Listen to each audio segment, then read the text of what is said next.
Okay, well, I think it's about time I finally do a review of Blind Guardian's latest album, The God Machine.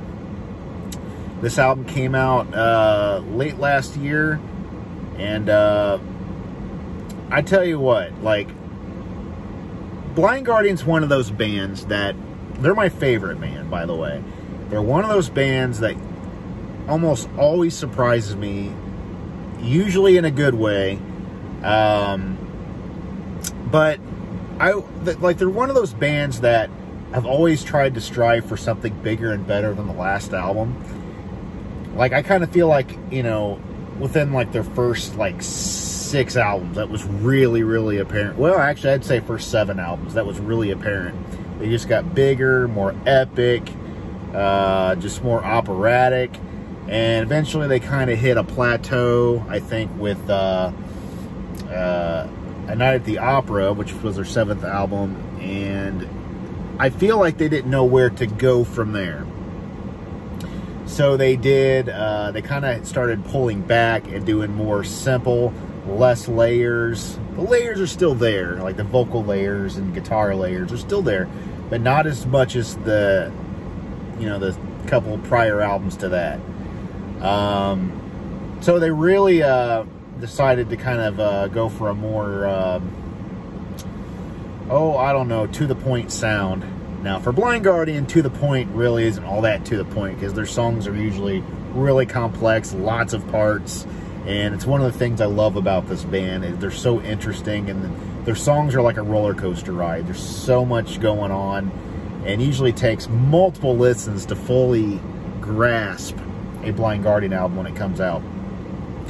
So, you know, like they did A Twist in the Myth was the first album where they decided to, go back and simplify things, which I thought was good, but I thought was a little bit plain Jane. But it's aged like a fine wine. I like it a lot better now than I think I even did when it came out. And then they did At the Edge of Time, which was way better. This was more of the Blind Guardian album I was kind of hoping A Twist in the Myth would have been. But so they kind of fixed things from A Twist in the Myth. You know, they kind of made the songs sound a little more like the Blind Guardian we're all familiar with. Then they did Beyond the Red Mirror, which I was actually on the 72,000 tons, or 72,000 tons. I got the number 72 in my head because of Metallica. The 70,000 tons of metal cruise. I was on that, and Blind Guardian was on it, and this is right before Beyond the Red Mirror came out. So there was a listening party. I actually got to sit with the band and other Blind Guardian fans and listen to Beyond the Red Mirror before it ever come out. And the band was sitting right there in front of us. It was a cool experience. Magical, probably the most magical experience of any new Blind Guardian album, or any album I've ever purchased from, my favorite band. But unfortunately, it had to be that album. I like Beyond the Red Mirror. Don't get me wrong. It's a very, very good album, but it had a lot of things that bugged me.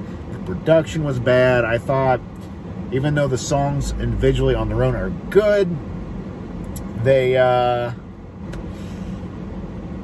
just kind of, the album kind of felt like a slog. A lot of slow stuff. And I like when Blind Guardian plays fast, and they just didn't do it much on here. There's a couple songs where they did. The album just felt like a slog. Now enter in The God Machine. Oh boy. This album is the Blind Guardian album I've been waiting for my whole time being a Blind Guardian fan. I'm not kidding. This album, well, I wouldn't say it's the best album they've ever done or anything, but it's one of the most fun for me. Because my favorite Blind Guardian album is, I would say, Imaginations from the Other Side, followed by Nightfall and Middle Earth.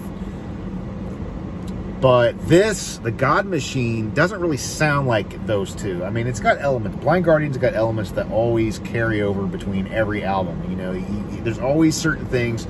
The way Hansi sings, the vocal harmonies, the lead guitar. There's so many Blind Guardian isms that always carry over. And this album still has it. But this album is fun in a way that to me, like Somewhere Far Beyond, Tales from the Twilight World, and Follow the Blind, and Battalions of Fear, they're fun in the ways that those albums are fun. the speed is there. Like, lots of speed metal, thrashy moments.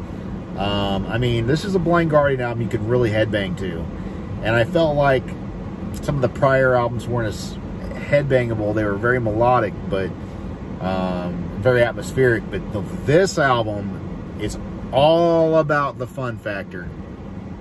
And I've heard some people review it saying that that it sounds generic, like a machine wrote it. Well, guys, if you're not a fan of speed metal, and I've heard people, you know, not like the first couple Blind Guardian albums because they thought most of the songs sound alike.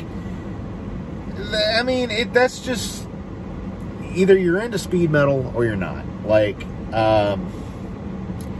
do I think, like, the first couple Blind Guardian albums, you know, Battalions of Fear, Fall of the Blind, do I think it's their best albums? No. Do I think it's their most musical albums? No. I love them, though. They're very, very special. As a matter of fact, I almost put Follow the Blind in my at least top 5 Blind Guardian albums. It's just fun, and I love the melodies are still there. It's still very melodic. It's still power metal. But I also just love just to crank it, and it's just so fun to drive to. I mean, it'll make you drive fast, but it's just fun to drive to, and I don't know. So, I mean, I could do a little bit of a track by track. So, what about the God Machine? Like, you know, I'm just scroll through here. I got it on my Bluetooth on my car here. So it starts off with Deliver Us from Evil. This album starts off right off the bat with speed metal. Excuse me. It starts right off with speed metal. Big chorus. It's about something you could probably picture off Somewhere Far Beyond or Tales from the Twilight World, or even Follow the Blind. It's one of those type of songs. Damnation. Here we go again. This song is probably even thrashier at times than the song before it. I mean, it thrashes kind of hard there at the beginning, but you know, it's very melodic. It's a little more power metal, a little more thrashy all at the same time. But I love it. Secrets of the American Gods. Okay, this is the first track that's not thrashy, maybe the only one of the few tracks that's not thrashy. This is just more of what you would probably expect from the past couple Blind Guardian albums, which is not a bad thing. I'm glad that these songs are still here.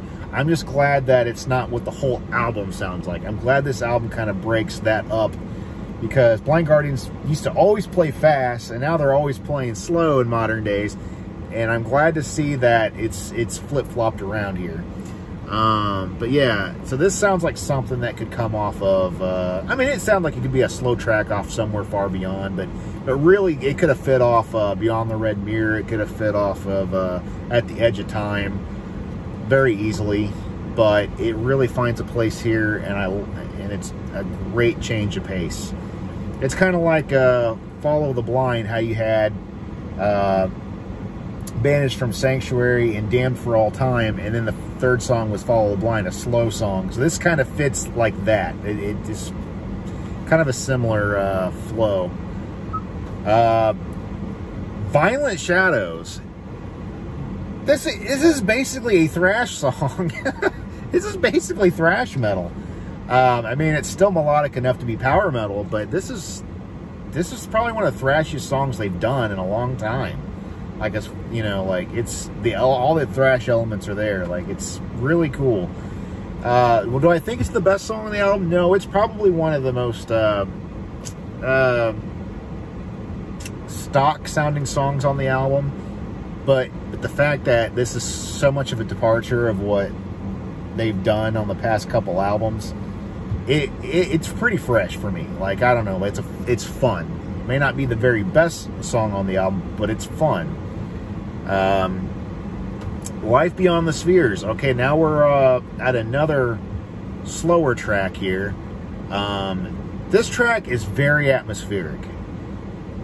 It's a little more about the atmosphere to me than like American Gods or whatever. I'm starting to forget the titles here. I'm going so fast. But Life Beyond the Spheres is a very slower, atmospheric type of song.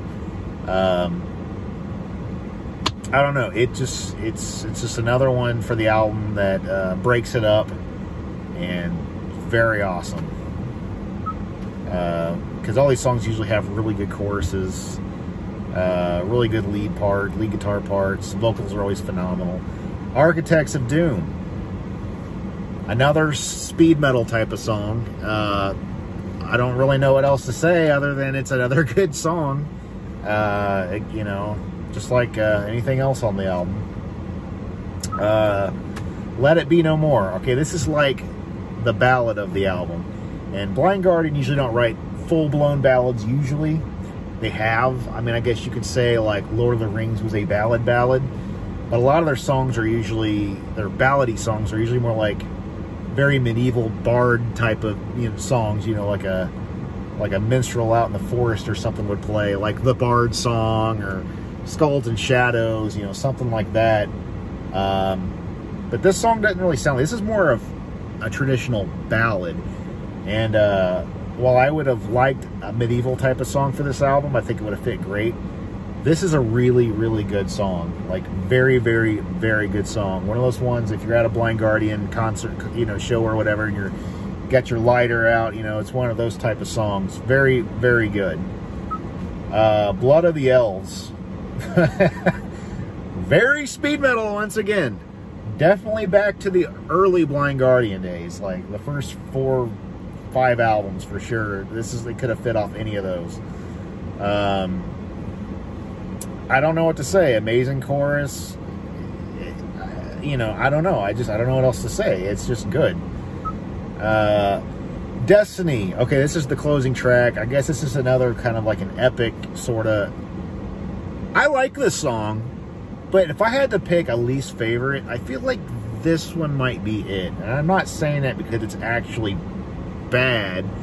I just kind of felt like this one was a little more one of the least interesting tracks of the album, even though I like it a lot. I mean, we're talking about Blind Guardian here. Blind Guardian really can't write a bad song for me. Like, have they ever wrote a bad song? I don't think they really. No, I really don't think they ever have. So, and like their whole history, there's not one song that I can actually say, yeah, I hate this song. But no, this is probably the weakest of the album. As far as like the slower atmospheric songs, Life Beyond the Spheres. I'm saying these tracks wrong. I don't know why I'm doing that. Yeah, Life Beyond the Spheres and Secrets of the American Gods. You know, I think I like more as far as like these slower type of songs, but no, it's still good though. So there we go. And of course the production's really good. You know, if modern productions to me always kind of lack something anyway, but as far as new productions go, this is phenomenal. It's about the best you're going to get from a modern production. So I've got nothing really bad to say about it. So everything's top notch. Hansi's got more grit on this album too, by the way.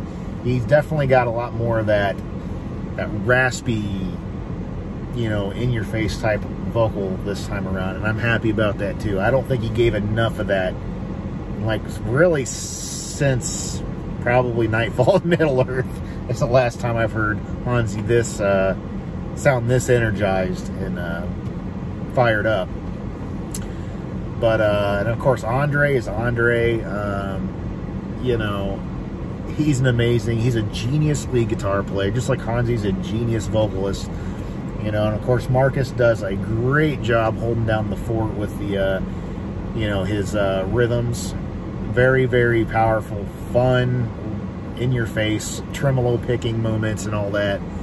And of course Frederick, the drummer, is fantastic. Sometimes I still miss Thoman. Like, what would it sound like if Thoman were on it? But it's okay. Frederick is really good at what he does, and he's a good replacement. So I don't know. One of the most fun Blind Guardian album for me. And since I've actually known Blind Guardian and been a fan of them, they've only put out 4 albums since I've known them, and all starting with A Twist in the Myth. And out of those 4 albums, this one's the most fun. And I would say that At the Edge of Time is the second most fun. But this one right here, 5 out of 5, total win. Thanks.